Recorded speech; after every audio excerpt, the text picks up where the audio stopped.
otro horario.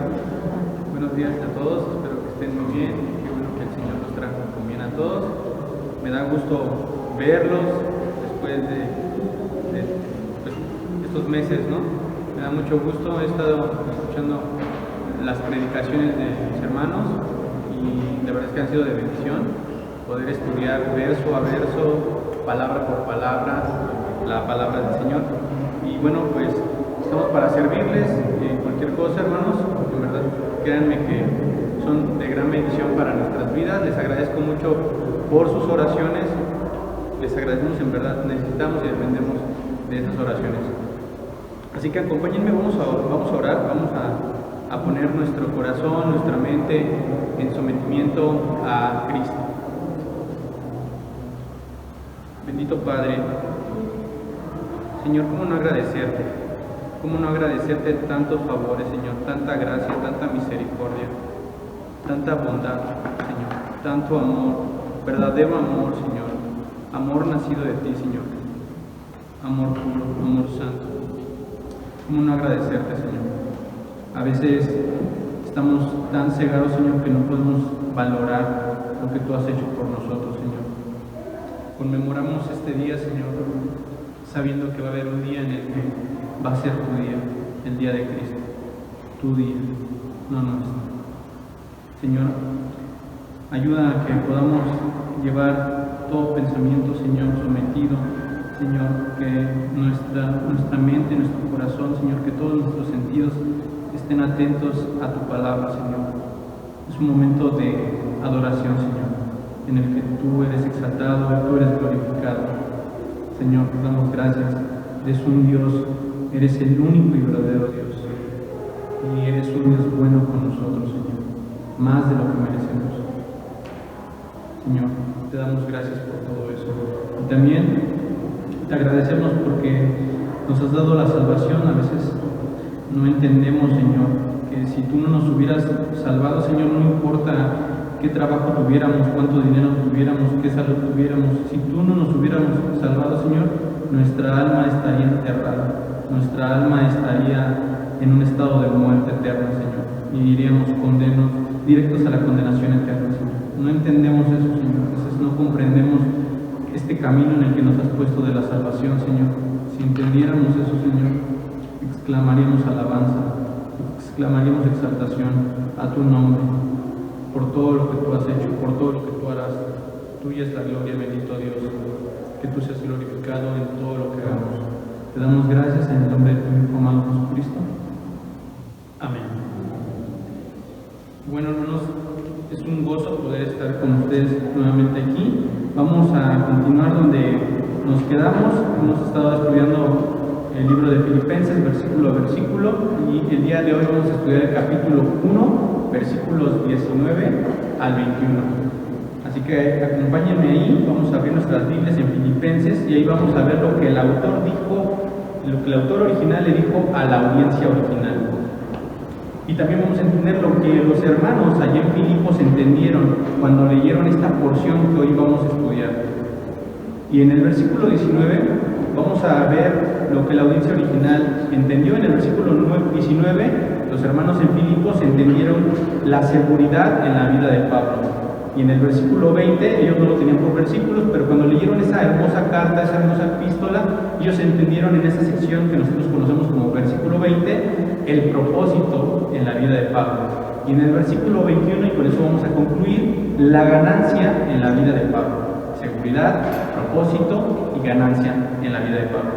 Eso fue la audiencia original, pero ¿cómo eso va a aplicar para nosotros en nuestras vidas? Lo que nosotros hoy vamos a aprender en Filipenses capítulo 1, versículo 19 al 21, serán 3 puntos y vamos a basarnos en lo que la audiencia original entendió. Eso mismo que entendió la audiencia original, de ahí mismo vamos a sacar nuestros puntos. Entonces, nuestros puntos que vamos a aprender hoy va a ser: confía en Cristo, versículo 9, glorifica a Cristo, versículo 20, y versículo 21, ganancia en Cristo. Antes de entrar al texto donde nos vamos a sumergir, donde vamos a arrancar este viaje en el cual vamos a profundizar las Escrituras, quiero compartir con ustedes, hacer 3 preguntas. Y estas tres preguntas es: ¿qué es lo que le da seguridad a un cristiano? ¿Cuál es la esperanza de aquellos que mueren por Cristo? ¿Y cómo vivir para Cristo? A manera de introducción, les voy a leer lo escrito por el historiador y martirólogo John Fox. John Fox estuvo allá por el siglo XVI, y en el siglo XVI él se encargaba de estudiar, de registrar todos los eventos históricos de los mártires, de todos los que murieron por el Señor Jesucristo, de aquellos hombres y mujeres que sufrieron de verdad hasta la muerte. Es un historiador, John Fox. Leo, hablando de estos mártires que él registró como historiador: el señor Ben Bright era un caballero soltero en la diócesis de Winchester. Hubiera podido vivir una vida desahogada en las ricas posesiones de este mundo, pero prefirió antes entrar por la estrecha puerta de la persecución a la posesión celestial de la vida en el reino del Señor, que gozar de placeres presentes con la conciencia agitada, manteniéndose valerosamente frente a los papistas por la defensa de la sincera doctrina del Evangelio de Cristo. Fue prendido como adversario de la religión romanista y llevado a ser interrogado ante el obispo en Winchester, donde sufrió varios conflictos por la verdad contra el obispo y su colega. Fue por ello condenado y algún tiempo después conducido al lugar del martirio por Sir Richard Purcell, alguacil mayor. Cuando llegó a la estaca, donde era su tortura, comenzó a desatarse las lazadas de su ropa y a prepararse. Luego le dio su capa al guarda a modo de pago. Su justillo llevaba el encaje de oro y lo dio a Sir Richard Purcell, el alguacil mayor. Se quitó el gorro de terciopelo de la cabeza y lo echó lejos. Luego, elevando su mente al Señor, se dedicó a la oración. Cuando fue encadenado a la estaca, el doctor Seddon le rogó que se retractara de su fe y que tendría entonces perdón. Pero cuando vio que nada lo movía, le dijo a la gente que no oraran por él, a no ser que quisieran retractarse, como tampoco orarían por un perro. Estando el señor Ben Bright de pie junto a la estaca y con las manos juntas a la madera en que los sacerdotes la sostienen en el memento, volvía a dirigirse a él, exhortándole a que se retractara, y él respondió: fuera, fuera Babilonia. Uno que estaba cerca dijo: Señor, cortadle la lengua. Y otro lo maldijo peor que lo que había hecho el doctor Seddon. Cuando vieron que no estaba dispuesto a ceder, mandaron a los atormentadores, lo golpearon y encendieron la pira, antes que quedara cubierta del todo con haces de leña. El fuego prendió primero en su barba, ante lo cual no se inmutó. Al final solo declaró que el Señor les conceda el arrepentimiento a sus enemigos. Leamos. Ahora sí, vamos a leer desde el versículo 12 para tener el contexto, versículos 12 al 21 en capítulo 1.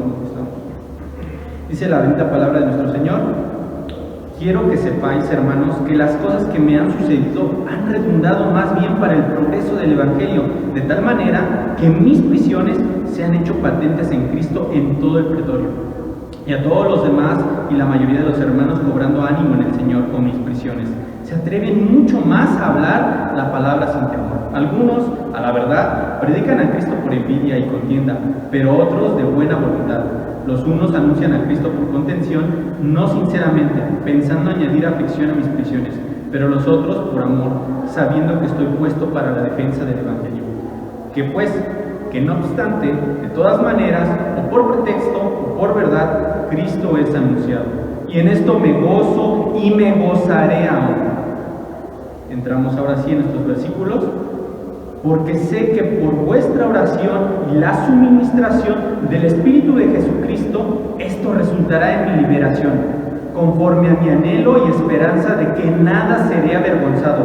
Antes bien, con toda confianza, como siempre, ahora también será magnificado Cristo en mi cuerpo, o por vida o por muerte. Porque para mí el vivir es Cristo y el morir es ganancia. Y con esto entramos a nuestro primer punto. Recuerden, la seguridad en la vida de Pablo. Nuestro punto es: confía en Cristo. Porque sé que vuestra oración, verso 1, ¿lo ven ahí? Vamos a hacer un ejercicio que es, a veces estamos acostumbrados a solamente escuchar, solamente vemos al predicador, pero hagamos ese ejercicio de voltear a ver nuestras Biblias. Ya lo leyeron, ya lo leí yo, pero créanme que meditar en la palabra nunca vamos a lograr comprenderla, nunca vamos a lograr entender al 100% las riquezas de la sabiduría de Dios. Entonces, cuando nosotros hacemos eso, aunque ya lo estemos leyendo, vuélvelo a leer y léelo miles de veces y siempre te va a enseñar el Señor algo. Entonces, hagamos este ejercicio de estar volteando constantemente a ver el texto, porque eso también hace que desarrollemos meditar en la palabra del Señor, reflexionar en su palabra. Verso 1 dice: porque sé que, dice, y podemos entender ese porque que está ahí, es como dar una explicación o argumentación de lo que está por decir o de lo que ya se dijo. Porque sé que, eso se refiere a la explicación de lo que dijo en el versículo 18. En el versículo 18, como leímos hace un momento, decía: y en esto me gozo y me gustaré aún, porque esa es la explicación o la argumentación de lo que está por decir. Ahora, este porque podríamos entenderlo como: Pablo lo sabía, el apóstol Pablo comprendía. Ahí donde está escrito sé, ese pequeño sé, porque sé, habla de conocimiento. El apóstol Pablo entendía y conocía que hay una dualidad en lo que escribió él. ¿Y cuál es esa dualidad o de qué estamos hablando? Responsabilidad humana, soberanía divina. Porque sé.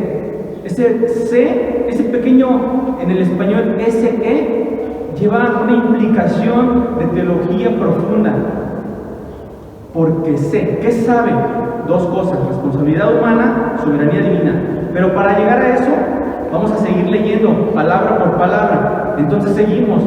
Pablo dice ahí en el versículo 19, léanlo, se los voy a parafrasear o parafraseando: porque comprendo, porque entiendo, conozco que por vuestra oración, porque ustedes están orando, en los originales es porque ustedes están rogando, porque ustedes están suplicando. Como recordarán, los domingos pasados estudiaron lo que el apóstol Pablo escribió en los versículos 3 al 11. De los versículos 3 al 11 es una sección de oración. Y cuando dice orando, en el original, en los idiomas originales en que fue escrita la palabra de Dios, en el griego, no es solamente orar, es una súplica intensa. Si el texto tuviera voz, no diría orando. Es una súplica intensa, es una rogativa, un clamor. Entonces, en esa sección pudimos ver la vida, la actitud del apóstol Pablo en sus oraciones. No solamente por su vida, sino por los hermanos en Filipos. Ahora, él declara que esto es mutuo. No solamente del versículo 3 al 11, Pablo oraba por los hermanos en Filipos, pero él es correspondido, esto es mutuo. De la misma forma que él oró intensamente, versículos 3 al 11, de esta misma forma, él reconoce que esa misma oración intensa también es correspondida por los hermanos en Filipos. Es un amor de hermanos, es lo que el Señor puso como mandamiento: amarse los unos a los otros. Y todo esto sobre la base del amor. Entonces concluimos que tanto Pablo como los filipenses cumplían con la responsabilidad de oración unos por otros. Ahí está la parte de responsabilidad humana. Son dos dualidades: responsabilidad humana, soberanía divina. Ellos dos, Pablo y los filipenses, cumplían con esa responsabilidad. Y aunque el reconocimiento de toda la obra se lo daban a Cristo, si ustedes ahí leen el capítulo 1, versículo 6, el que comenzó la obra la perfeccionará hasta el día de Jesucristo. Ellos oraban, cumplían con su responsabilidad, pero sabían que del lado de la perspectiva de la soberanía divina era Dios. Dios, el que comenzó la buena obra, la terminará hasta el día de Jesucristo. Entonces, nuestras mentes son muy finitas, son muy torpes para entender la soberanía de Dios y la responsabilidad humana. Porque entonces caemos en fatalismos. Más adelante vamos a ver eso. Entonces, como les decía, ellos rogaban, sí, suplicaban intensamente por la vida de Pablo en prisión, pero sabían que la obra era de Dios. Entonces aquí encontramos la primera cara de la moneda que les digo, responsabilidad humana. Eso estaba claro en la mente de los hermanos en Filipos y en la mente de Pablo. Pero como declara ahí en nuestro versículo 19, Pablo dice ahí, verso 19, porque comprendo, entiendo, conozco, será traducido también en los originales, que por la suministración del Espíritu de Jesucristo esto resultará en mi liberación. Ahí está la otra parte. Que por la suministración del Espíritu de Jesucristo esto resultará en mi liberación. Tenemos entonces dos perspectivas. Pablo ruega, suplica, y los hermanos en Filipos oran fervientemente, pero la otra perspectiva, la divina, es nuestro bendito Dios Trino está haciendo la obra de principio a fin. Esto no ha cambiado. Esa realidad que vivía Pablo y los hermanos en Filipos no es una realidad de ellos. Esto no ha cambiado, es la misma realidad en la que vivimos tú y yo. Lo creas o no, tú y yo somos responsables de lo que hacemos y Dios sigue siendo soberano en lo que Él hace. No podemos terminar o eliminar una perspectiva, la divina o la de responsabilidad humana, porque sería una necedad. Hay un pensamiento perezoso que elimina la responsabilidad humana. ¿Cuándo ocurre esto? ¿Cómo sucede? Algunos dicen, cuando eliminan una perspectiva, tenemos responsabilidad humana y la soberanía divina. Pero cuando eliminas a una, vamos a eliminar. Hay personas o hermanos que tristemente oran la responsabilidad humana y entonces dicen, entonces ¿para qué oro? ¿Para qué evangelizo? ¿Para qué hago o para qué digo si Dios tiene todo bajo control? Dios ya va a salvar a los que va a salvar. ¿Para qué oro por ellos? Si Dios tiene todo bajo control, nada se escapa de la soberanía de Dios. Entonces estás eliminando la responsabilidad humana. Eliminar una u otra caemos en un error. Pero por otro lado está quien le quita la gloria a Dios y elimina la perspectiva de la soberanía divina. Entonces ahora todo es responsabilidad humana. Y entonces ¿qué pasa? Son estos que dicen, yo declaro, yo decreto, yo reclamo. Están eliminando la soberanía de Dios. Ahora todo es mi obra, mi responsabilidad, el yo hago, yo ato, yo desato, yo gano almas, yo acepté abrir, yo le abrí la puerta a Dios en mi corazón. Y no lo digo de burla, sino para vergüenza nuestra, de los cristianos de este siglo.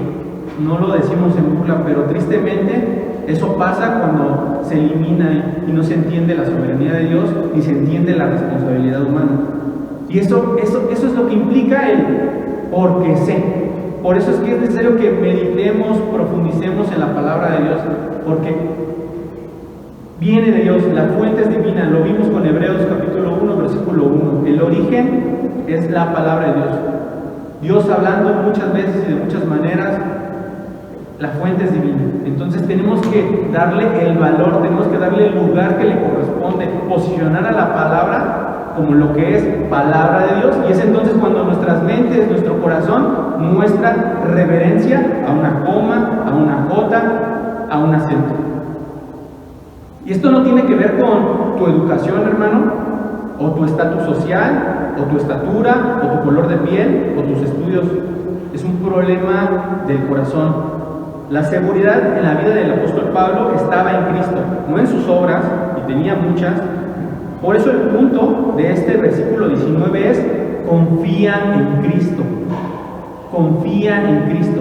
Acompáñenme a leer Romanos capítulo 3, ahí en sus Biblias. Romanos capítulo 3, versículo 3, donde podemos ver la soberanía divina y la responsabilidad humana. Es un pasaje que nos retrata todo esto. Versículo 3. Pues que, si algunos de ellos han sido incrédulos, su incredulidad habrá hecho nula la fidelidad de Dios. Es una pregunta retórica. La respuesta obvia es no. Dios sigue siendo fiel y el hombre sigue siendo infiel y responsable por esa infidelidad. Esa es la realidad. Lo creas o no, soberanía de Dios, responsabilidad humana, no depende de si lo crees o no. Ahora, retomando, donde nos quedamos, nos falta explicar ahí en la parte 19, en el versículo 19, en la parte final, porque sé que por vuestra oración, y la suministración, ahí es donde nos quedamos, y la suministración podemos interpretar esta frase como suministración, como ayuda. Es una palabra que deriva de otra y la original traduce suplir, pero no solamente suplir, sino suplir completamente, añadir o dar. ¿Quién ayuda, quién suple de forma completa y total en la vida de Pablo? Ahora podemos también decirlo de esta forma: y la ayuda total y provisión completa del Espíritu de Jesucristo. Aquí espíritu es apuntando al Espíritu de Dios. Entonces, Pablo, ¿es de Dios, de Jesucristo, o es el Espíritu Santo? Surgen esas preguntas. ¿De Cristo, del Espíritu Santo? Pablo, si lo pasáramos en el lenguaje de las epístolas paulinas que emplea Pablo, en el lenguaje paulino, él usa mucho esa referencia. En la Escritura nunca van a encontrar la palabra Trinidad, o la doctrina de la Trinidad, no está así, tal cual no está escrita, pero sí está ahí visible, está en los textos. ¿Dónde podemos ver eso? Pablo usa mucho esto para señalar y apuntar a la Trinidad. Acompáñenme ahí mismo en Romanos. Si quieren pueden dejar un separador, vamos a estar leyendo bastante Romanos. Vamos a leer el capítulo 8, versículos 7 al 11. Acompáñenme a Romanos, capítulo 8, versículos 7 al 11. Ya que es aquí donde vemos esta combinación de expresiones paulinas, como les decía, pero también la importancia del suministro del Espíritu de Dios en nuestras vidas. Porque dice la suministración del Espíritu de Jesucristo. Entonces vamos a ver la importancia que es el Espíritu de Dios morando en nuestras vidas, pero también esa expresión de Espíritu de Dios, Espíritu Santo, Espíritu de Jesucristo. ¿Cómo entendemos eso? Versículo 7. Porque cuanto los designios de la carne son enemistad contra Dios, porque no se sujetan a la ley de Dios, ni tampoco pueden. Versículo 8. Y los que viven según la carne no pueden agradar a Dios. Versículo 9, aquí viene, mucha atención: mas vosotros no vivís según la carne, sino según el Espíritu, si es que el Espíritu de Dios mora en vosotros. Y si alguno no tiene el Espíritu de Cristo, ahí ya cambió, ¿lo ven? Espíritu de Dios, Espíritu de Cristo, no es de él. Pero si Cristo está en vosotros, entonces era el Espíritu de Dios y ahora es Cristo morando en vosotros. El cuerpo en verdad está muerto a causa del pecado, mas el Espíritu vive a causa de la justicia. Y si el Espíritu de aquel que levantó de los muertos a Jesús mora en vosotros, ahora es el Espíritu Santo, el que levantó de los muertos, que es el Espíritu Santo, a Cristo Jesús vivificará también vuestros cuerpos mortales por su Espíritu que mora en vosotros. Entonces, Pablo usa mucho estas expresiones para mostrar la Trinidad. Entonces, aquellos que niegan la Trinidad, yo creo que se brincan estos pasajes. Ahora, sigamos leyendo. Dice ahí en la parte final, donde nos quedamos, esto, ¿lo ven? Esto resultará en mi liberación. Pero una pausa en esto. ¿Esto qué? Perspectiva divina y soberana. Perspectiva divina, responsabilidad humana. Esto resultará. Es una palabra en un sentido de figurado donde dice resultará. Resultará es una palabra compuesta. A veces en el griego se tiene que tomar una palabra y luego la combinan con otra, pero no es igual que el español. ¿A qué me refiero? Resultará es una palabra que es en un sentido figurado, porque literal sería pie, paso y terminará. Entonces no nos cuadra con resultará.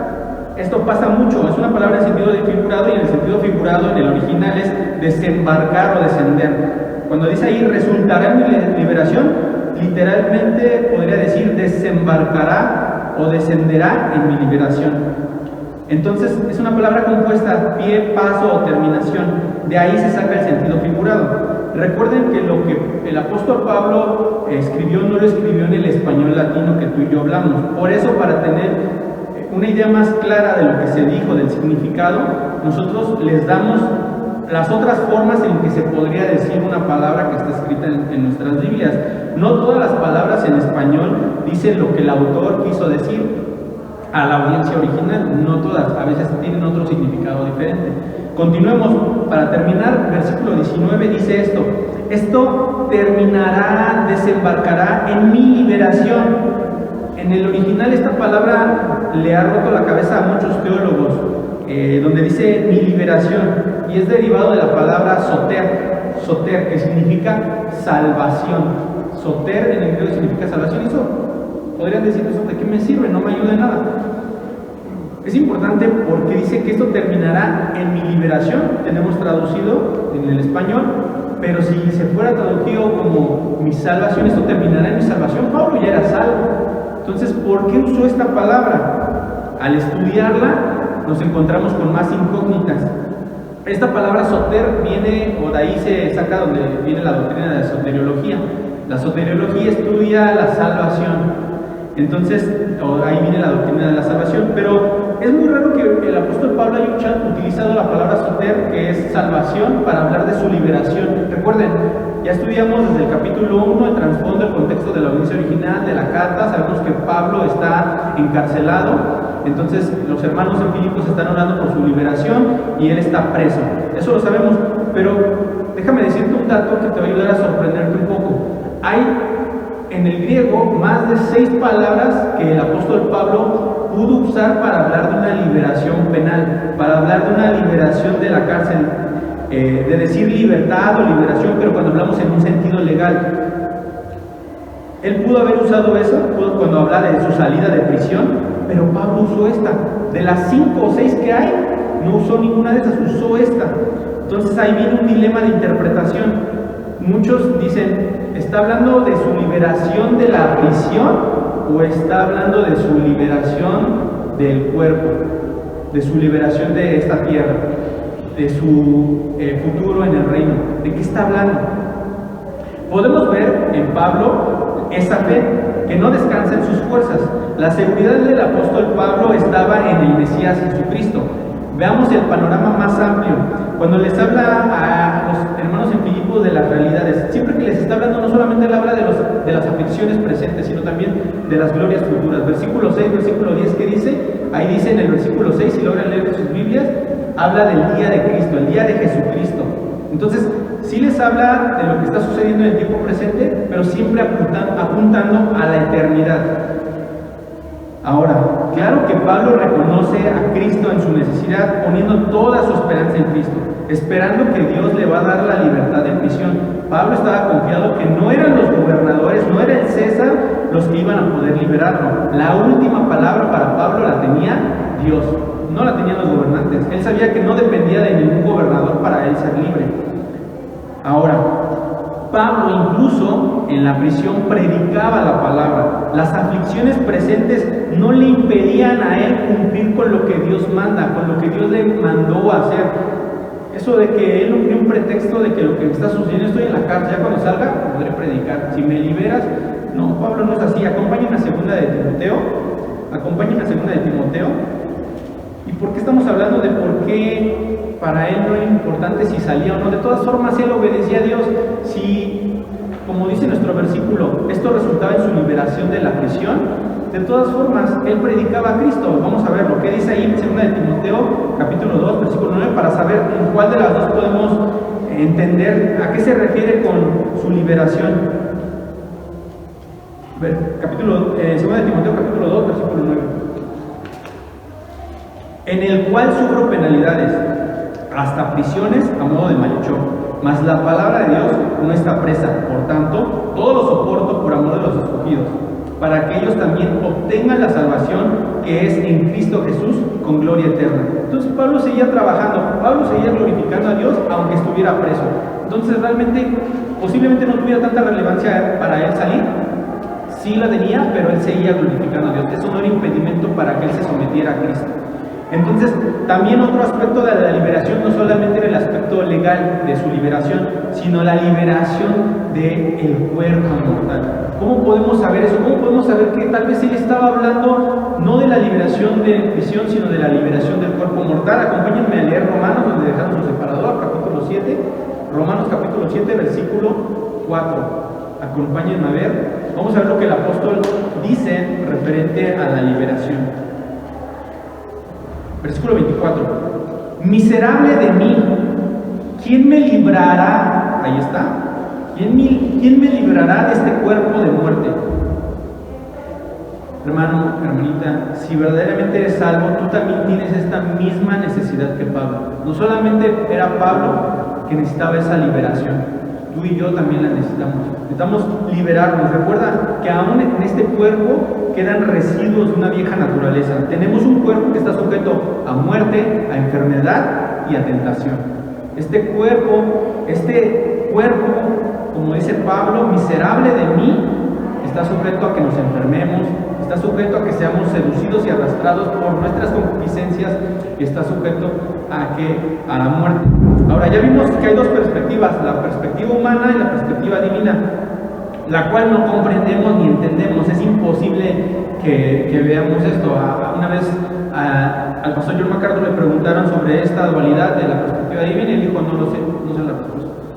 Y es que realmente comprender, solamente en la mente de Dios está esa comprensión. Nosotros solamente podemos comprender la responsabilidad divina, la responsabilidad humana, pero solamente Dios puede entender todo esto. Entonces, lo que sí debemos de entender es, aunque no entendamos todo esto, sí es posible que nosotros vivamos conforme a lo que Dios manda. Vayamos a Colosenses capítulo 3, versículo 5. Lo que sí es posible, tal vez no es posible que entendamos, pero sí es posible que entendamos cómo vivir como Dios manda.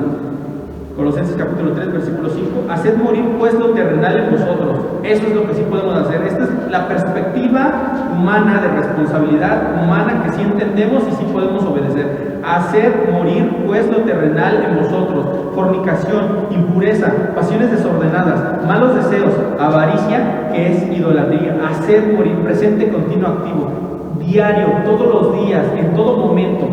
Y entramos a nuestro segundo punto. Estamos llegando a la mitad, versículo 20. Aquí en el versículo 20 la audiencia original entendió el propósito en la vida de Pablo. El propósito en la vida de Pablo. Nosotros, hoy, la audiencia original, la audiencia de hoy en día, vamos a entender, nuestro segundo punto es glorifica a Cristo. Glorifica a Cristo. Versículo 20 dice la palabra del Señor: conforme a mi anhelo y esperanza de que nada seré avergonzado, antes bien, con toda confianza, como siempre, ahora también será magnificado Cristo en mi cuerpo, o por vida o por muerte. Volvemos a leer solamente esa porción: conforme a mi anhelo y esperanza. Conforme, podríamos decir en los originales, según la expectación anhelante, o según mi anhelo ardiente. Eso sería traducido de mejor forma. Mi anhelo ardiente, mi anhelo intenso. Y esperanza, dice, y esperanza. Aquí podemos traducirlo como esperar confiadamente, confianza en la espera. Estoy esperando, pero tengo confianza en esa espera. Sigamos leyendo, versículo 20, de que en nada, esto es, ni siquiera uno, ni en nada, abarca cosa, hombre, mujer, nada ni nadie, en nada, es total, seré avergonzado. ¿Lo ven ahí? Seré avergonzado, dice el texto. Esto es en el sentido, avergonzado es en el sentido de desgracia o de sentir vergüenza por uno mismo. Cuando dice avergonzado, habla de una desgracia que va a suceder con la vida de esta persona o que va a sentir vergüenza de él mismo. Sigamos leyendo. Ahora, ven ahí la confianza ¿ves la confianza de Pablo en Cristo? Solamente, y quiero aquí hacer una exhortación conforme a lo que estamos leyendo en el versículo 20, con lo que entendemos hasta el momento, solamente los que se avergüenzan de predicar su palabra, solamente los que se avergüenzan de compartir su fe con sus hermanos, con sus amigos, con sus conocidos, solamente los que se avergüenzan de decir soy creyente, de decir yo leo la Biblia, yo oro, solamente los que se avergüenzan de su vida en Cristo, esos son los que van a ser avergonzados en el día de Cristo. ¿Dónde vemos eso? La exhortación la tenemos en Lucas capítulo 9. Vayamos a Lucas capítulo 9, versículo 26. El apóstol Pablo estaba seguro de que nada iba a ser avergonzado. ¿Por qué estaba tan seguro de que nada iba a ser avergonzado? Su esperanza, su confianza, su anhelo estaba en Cristo. Lastimosamente para nosotros no es así a veces. Solamente los que se avergüenzan de predicar su palabra, esos van a ser los que van a ser avergonzados en el día de Cristo. Versículo 26, capítulo 9, versículo 26 de Lucas.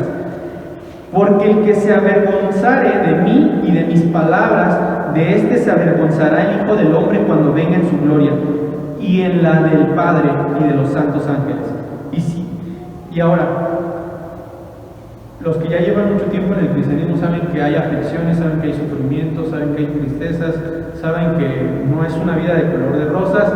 La vida del cristiano es sufrimiento, es perseverancia, es disciplina, y saben que muchas veces hay momentos en los que sí pasan cosas que, aunque no las merecemos, de hecho sí merecemos todo lo que nos sucede, pero pareciera que desde una perspectiva humana, pareciera que es injusto lo que estamos pasando.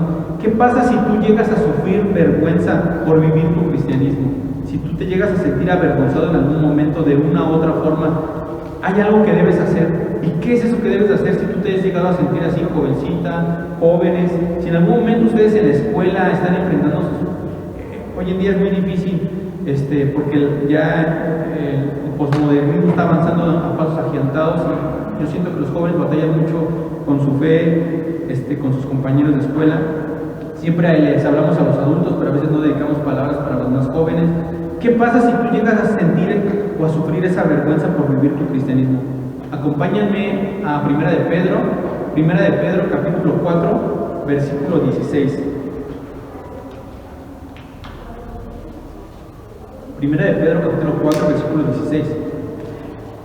Pero si alguno padece como cristiano, no se avergüence, sino glorifique a Dios por ello. La Biblia nunca nos va a victimizar, nunca vamos a ser víctimas. Somos responsables. Estamos obligados, tenemos esa responsabilidad de la obediencia. Ya no vivimos nosotros. ¿Qué más dice ahí en nuestro texto? Vamos a continuar. De que en nada seré avergonzado, antes bien con toda confianza.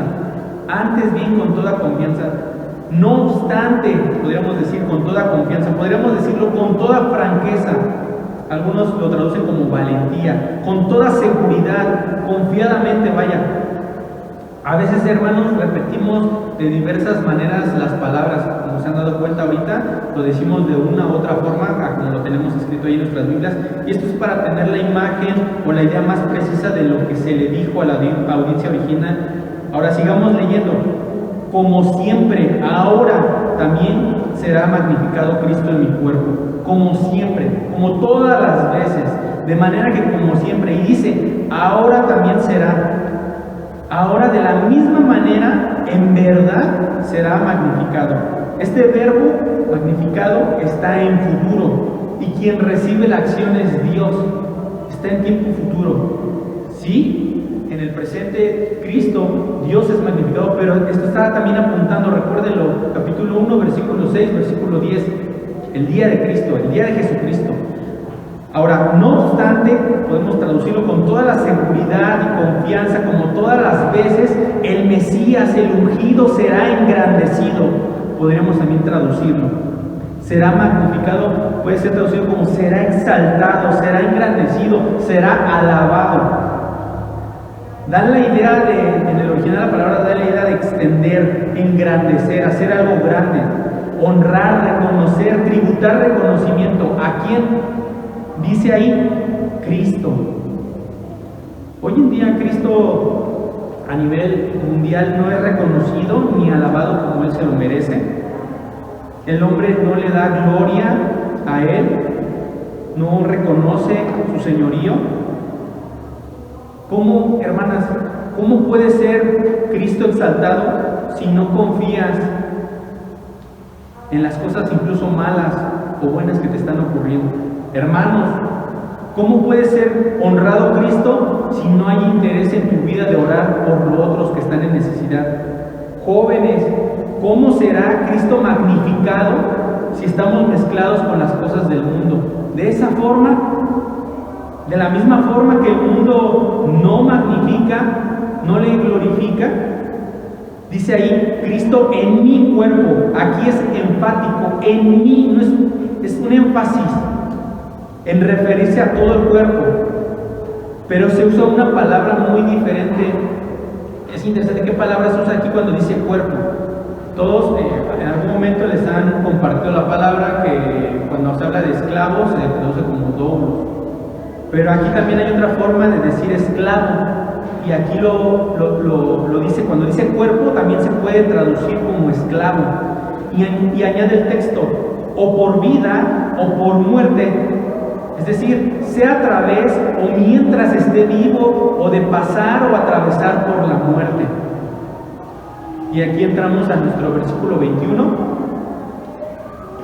Lo que la audiencia original entendió cuando recibió esta carta, los hermanos en Filipos vieron la ganancia en la vida de Pablo. Nosotros, nuestro tercer punto es ganancia en Cristo. Ganancia en Cristo. Versículo 21 dice: porque para mí el vivir es Cristo y el morir es. Porque para mí el estar viviendo o el estar vivo está en tiempo presente. El estar viviendo, su vida era constante. A pesar de que él tenía, el apóstol Pablo tenía el mismo cuerpo que tú y que yo. Pablo no tenía un cuerpo especial. Muchas veces cuando hablamos del Señor Jesucristo y hablamos de que Él era verdaderamente hombre, verdaderamente Dios, decimos, pues es que Cristo, no hay comparación. Pero ¿a poco Pablo recibió un cuerpo diferente al tuyo o al mío? Porque para mí el vivir es Cristo. Pablo tenía el mismo cuerpo que tú y que yo. Pablo no tenía un cuerpo especial. ¿Has pensado en eso? Y a pesar de que tenía el mismo cuerpo que tú y que yo tenemos, sujeto a muerte, él tampoco sabía si Dios lo iba a liberar de la prisión, por ejemplo. No sabía si lo iba a liberar mientras él estuviera vivo, o ya lo iba a liberar de ese cuerpo. Pero para él ya era ganancia. Cristo es lo más valioso en su vida, presente y futura. No importa. La perspectiva de Pablo es muy diferente a la del cristianismo evangélico de hoy en día. No había temor a la muerte, como hoy en día se ha desarrollado, sino ganancia. En vez de temor había ganancia. Cito a un comentarista referente a este versículo 21 que estamos leyendo. Esto no expresa un deseo de morir, ni es una muestra de no estar insatisfecho con la vida, ni un anhelo de acabar con los problemas y las dificultades. Es una declaración directa de alguien cuyo futuro en la carne o en este mundo es algo incierto, pero cuyo futuro final es seguro y deseado. Para el creyente, la vida terrenal debería entenderse como, en vez de ver la muerte como algo de temor, de miedo, de preocupación, veámoslo de esta forma. Debemos de entenderlo como que Cristo, nuestro Señor, puso una restricción, y esa restricción es un tiempo limitado en espera. Eso es la muerte, un tiempo limitado en espera para estar con Él. La bendición, la verdadera bendición viene cuando ese tiempo límite que Dios estableció se acaba. Eso es la muerte. Un tiempo de restricción que Dios nos pone para no estar en su presencia. Cuando ese tiempo se agote, vamos a poder tener la bendición de estar con Él. Eso es la muerte. No es nada malo. La bendición viene cuando ese tiempo de límite se acabó. El verdadero creyente puede ahora ser libertado del cuerpo mortal.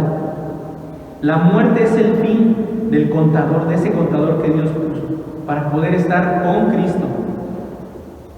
Pero no te preocupes, ese contador aún está activo. Lo tenemos activo hoy, en este domingo. Recuerda que tu vida no te pertenece. Recordemos lo que Pablo dice ahí en Romanos. Otra vez vayamos a Romanos. Romanos capítulo 14, versículos 7 al 9. Recuerda, tu vida no te pertenece. Mientras aún estés vivo y ese contador esté activo, tu vida no te pertenece. Tenlo presente. Versículo 7 del capítulo 14. Ninguno de nosotros vive para sí, y ninguno muere para sí. Si vivimos, para el Señor vivimos, y si morimos, para el Señor morimos. Así pues, sea que vivamos o que muramos, del Señor somos. Versículo 9. Cristo para esto murió y resucitó y volvió a vivir, para ser Señor, así de los muertos como de los que viven. Estás vivo, estoy vivo, pero estamos muertos al pecado. Estás muerto al pecado, estás muerta al pecado. ¿Recuerdan ese estudio? Lo vimos la última vez que nos vimos. Vayamos allá a Romanos capítulo 6, versículos 11 al 14. Sí, estamos vivos, pero estamos muertos al pecado. Versículo 11 del capítulo 6 de Romanos. Así también vosotros, considerados muertos al al pecado, pero vivos para Dios en Cristo Jesús, Señor nuestro. No reine pues el pecado en vuestro cuerpo mortal, de modo que lo descáis en sus concupiscencias, ni tampoco presentéis, ofrezcan vuestros miembros al pecado como instrumentos de iniquidad, sino presentaos vosotros mismos a Dios como vivos de entre los muertos, y vuestros miembros a Dios como instrumentos de justicia, porque el pecado no se enseñoreará de vosotros. 3 preguntas. 2 preguntas para resumir. Sinceramente, hagamos un examen de conciencia profunda. ¿Es la muerte ganancia para mí? ¿Es la muerte ganancia para ti? ¿Para ti la muerte es ganancia? ¿Verdaderamente estás en esa seguridad? ¿Estás viviendo una vida que honra y magnifica al Señor hoy y que en el día de Cristo será igual glorificado? ¿Cómo puedes saber eso? Si Cristo vive en ti, ¿quién vive en lo que tú escuchas? ¿Quién vive en lo que tú ves? ¿Quién vive en lo que tú haces? ¿Vives tú? ¿Vive tu carne? ¿Está reinando el pecado en tu vida? ¿O vive Cristo en ti? ¿Estás como vivo de entre los muertos? ¿Quién vive en lo que escuchas, ves y haces? ¿Vive Cristo? ¿Qué estamos haciendo? Como lo hemos estado viendo, solamente bebemos, comemos, dormimos y no hacemos nada más, viviendo vidas indignas de un Dios santo. Cristo debe de ser nuestro mayor tesoro. Cristo debe de ser nuestro mayor deseo en el centro de tu vida. Sí, Dios pone el querer como el hacer. Dios pone ese deseo apasionado por Él y por su palabra. Dios lo hace, pero es la perspectiva de Dios. Esa no la entendemos, no la comprendemos. Enfócate en la perspectiva de la responsabilidad humana. Es tu responsabilidad amar a Cristo con todo tu corazón, con todas tus fuerzas, con toda tu alma. Oremos. Señor, gracias, Señor, por el privilegio inmerecido de poder leer tu palabra, por el privilegio inmerecido de escuchar tu voz por medio de lo que leemos en estos pasajes. Señor, sabemos que esto es salido de tu boca, Señor. Toda la escritura es inspirada por ti, bendito Padre. Salió, la fuente es una fuente divina, Señor. No fueron palabras escritas por un simple hombre, Señor. Fueron palabras que proceden del único Dios santo y verdadero, Señor. Señor, hoy en día la humanidad no te glorifica como a Dios. La humanidad no te reconoce como a Dios. Antes bien se mofa, Señor, por ignorancia, porque están cegados, Señor, porque están muertos. Nosotros, Señor, no merecemos ni somos mejores, Señor. Todo lo contrario, Señor. Somos lo vil y lo menospreciado, Señor. No hay nada bueno, Señor, en nosotros. No hay justo ni aún uno. No hay quien entienda, no hay quien haga nada bueno, Señor. Señor, en verdad, te damos gracias por la salvación que nos das, Señor, porque estaríamos siendo esos muertos, Señor, directos a la condena eterna. La seguridad, Señor, no está en nuestras obras, Señor, sino en el sacrificio que tú hiciste, en tu sangre derramada, Señor. Señor, perdónanos, Señor, porque a veces no atendemos con diligencia tu palabra, no le damos el lugar que se corresponde, no la ponemos en el lugar de honra, de gloria, Señor, de alabanza. Señor, a veces no reconocemos la obra que tu Espíritu Santo está haciendo en nuestras vidas, Señor. Nos olvidamos, Señor, de saber que el Paracleto, el Consolador, está en nuestros corazones, Señor, sosteniéndonos. Te damos gracias, Espíritu Santo, por lo que haces en nuestros corazones, porque habitas en nuestras vidas. Te damos gracias por la salvación. En verdad, Señor, ayúdanos a que podamos entender, en meditar, en comprender la riqueza de tu palabra, Señor, sabiendo que produce santidad, Señor, sabiendo que no solamente nos aparta del pecado, sino que nos consagra a ti, que nos acerca a ti, Señor, que hace que tengamos más amor por ti, Señor, que nos enamoremos de ti, Señor. A veces, Señor, somos fríos, somos tan distantes, Señor, en una relación sincera contigo, Señor. Pero va a haber un día, Señor, en el que tú destaparás la obra de cada uno y se hará manifiesta en el día de Cristo, Señor. Y la obra de cada uno de nosotros será velada, Señor, por fuego tú la vas a pasar, Señor. Y ahí veremos lo que hemos hecho con nuestro cristianismo, lo que hemos hecho con la vida que tú nos diste, con la vida que tú compraste a precio de sangre, Señor.